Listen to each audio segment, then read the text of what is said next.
Ayaz from India, what is your opinion about the recent tweets from the Arab world leaders warning the right-wing Hindu fanatics to abstain from spreading Islamophobia, otherwise they will be kicked out of the country for spreading venom against Muslims? They even warned India to treat the Muslim minorities well, India just like they treat Hindus in Arab countries. We even saw Prime Minister Narendra Modi tweeting soft messages towards Muslims after that furor from the Arab world. What is my view? A similar question has been asked, I'm clubbing it together, by Syed Hashmi from Doha, Qatar. In the present scenario, in context of Indian Muslims, a planned campaign is being implemented in ridiculing and religious profiling and demeaning of Indian Muslims in India. How should Muslims tackle this, and what should be a strategy? Please appreciate what should be a strategy. Appreciate your guidance. As far as what should we do in this situation, when, especially in India, it's happening all over the world. There's Islamophobia, you find in the Western countries, you find everywhere. But I do agree that in India it has reached epidemic levels, especially after the new government came to power, that is the BJP, led by our new Prime Minister Narendra Modi, which is in power for approximately 6 years. And when second time when he got re-elected, it has reached epidemic levels. What should we do? As Allah says in the Quran, in Surah Fussilat, chapter number 41, verse number 34, repel evil with good. You may never know, the person who's your enemy will become your friend. So if they're abusing you, if they are calling you with names, illogically blaming you, repel evil with good. You be kind to them. You be good to them. As far as we in India, we should soften their hearts. And as Allah says, you may never know that the enemy will become your friend. And that's what I did when I was in India. That's the reason the majority of the non-Muslims who came for my talk, the majority of the non-Muslims who knew me, they were my fans.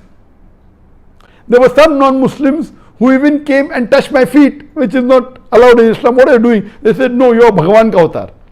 They loved me, they respected me, said, say what you want to. Some of them come and say, I've been seeing your videos for years. Tell me what I should do. I said, accept Islam. And they accepted immediately, alhamdulillah. They loved me, they respected me. There were very few who were against me. But since this new government came, they created a campaign against me, and they have given a feeling as though majority of the non-Muslims are against me. Even in Malaysia here, majority where I'm staying, majority of the non-Muslims, they love me. When I go to the shop, they give me free non-Muslims. They don't charge me. There are yet few who are politically inclined, like in India, who for the political vote bank, they criticize me. Otherwise, majority of, so we should love the non-Muslims, especially in India, the Hindus and majority, care for them and try and remove the misconception. Regarding the main question, what happened in the Arab world, that there were many people who started maligning Islam, abusing the Prophet, criticizing Islam, calling not. So in the last couple of weeks, alhamdulillah, there has been a backlash from the people in the Middle East, mainly from Kuwait, from UAE, from Dubai, from Sharjah, from Saudi Arabia, and they came up, lawyers came up, activists came up, from the royal family, they came up and they started saying, what is this? And we know that there are more than 10 million Indians living in the Middle East alone. More than 3 million in Saudi Arabia, close to 4 million in UAE and the other Gulf countries, and the major foreign exchange that comes in India is from the Middle East. And all the Muslim countries put together, more than 50%. From the Middle East alone, 55 billion every year. More than 1 billion a month from Saudi alone. More than 1 billion a month from UAE alone. And out of those people working in the Gulf countries, approximately 50% are Muslims, 50% are non-Muslims. The non-Muslims are on the higher post. Most of the Indian Muslims, they are on the lower post, few are on the higher post. The non-Muslims, most of them are on the higher post, few on the lower post. And when I did a survey, when I was a resident earlier of Dubai, the top 100 Indians in the Middle East, the richest in the Forbes list, the top 100 richest Indians in the Gulf country, 80% were non-Muslims.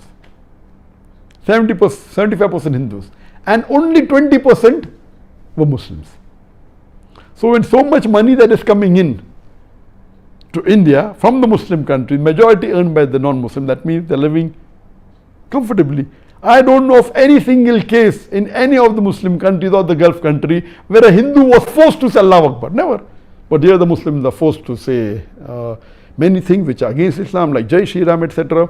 So the backlash came, and there was a warning that if anyone is caught on the social media, the non-Muslims, most of them were Hindus from India belonging to, who are the supporters of the BJP. According to me, most of the Indians, the Hindus, they love Muslims. According to me. Even today, there is a small percentage of Hindu, maybe before BJP came to power, maybe 5%, who are against Muslims. And maybe 15% were in favor, always supported, and 80% were neutral, but they had no problems with the Muslims. When the BJP came to power, the percentage increased. Now I believe maybe 15% in the first election, after election 10%. Now when they won the second election, maybe 15% against, hardcore against Muslims, the Hindus. And the percentage favoring now has reduced from 15, according to me, maybe 5%. Fear of backlash from the government, being arrested, and 80% are neutral and afraid to speak. We should convey the message, remove the misconception. This backlash that came from the Gulf country, it should have come long before, but better late than never, and I agree with it, that they gave them warning, and many of them were arrested, they were put in jails, many were sent back. How can you criticize the beloved Prophet, speak against the Quran, the country where you're staying, which is giving you bread and butter? They are not forcing you to say anything to do about Islam.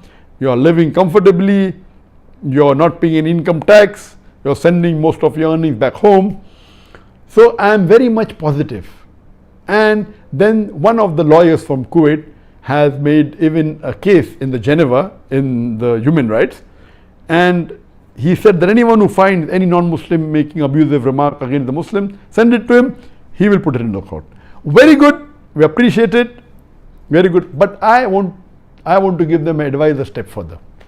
Besides collecting all the non-Muslims who are speaking against Islam on the social media, though in percentage wise there may be few, let me tell you, even the non-Muslims who are against Muslims in the Muslim countries, Gulf countries, would not be more than 10%, according to me. And speaking in the media would be just 2 or 3%. So this lawyer said, let's accumulate data bank of all the non-Muslims who are speaking against Islam and see to it they're brought to task. I would like to tell them that go a step further. I would request that you even keep a data bank of non-Muslims in India speaking against Islam. And those which are speaking are mainly the hardcore activists of the BJP government. And most of them, they are rich. And let me tell you that most of the politicians of India, they have their money stored in UAE, in the Gulf country, most of them. And most of them, majority those of the non-Muslims who travel abroad, more than 50% they visit the Gulf country or the Muslim countries. I would suggest to that Kuwait lawyer that even collect the data of all the negative remarks and abusive of all the non-Muslims in India and keep a data bank and store it into the computer. Next time if they come to the Gulf country, whether it be Kuwait, whether it be to Saudi Arabia, whether it be to Dubai, whether it be to Indonesia, in the data bank it should be mentioned, okay, now they have abused the Prophet, which is not permitted by law, and they have abused Islam, bid them to task, have a case against them, arrest them and put them behind bar. And when you do this to 5 or 10 people, believe me, majority of them will stop because they travel to Muslim countries. If not majority, at least 25% will stop. Make it public that we have a data bank, don't reveal the names. The moment they come, arrest them, take them to the court of law, give them punishment. Believe me, most of these people who are BJP bhakt, who are spreading venom against Islam, against the Muslim, they will get scared. And my last suggestion is, let the Muslim countries make a block. The major Muslim countries, whether it be Saudi Arabia or UAE, Indonesia, Malaysia, can be Nigeria, Qatar. Most of the oil that comes to India comes from Muslim country, from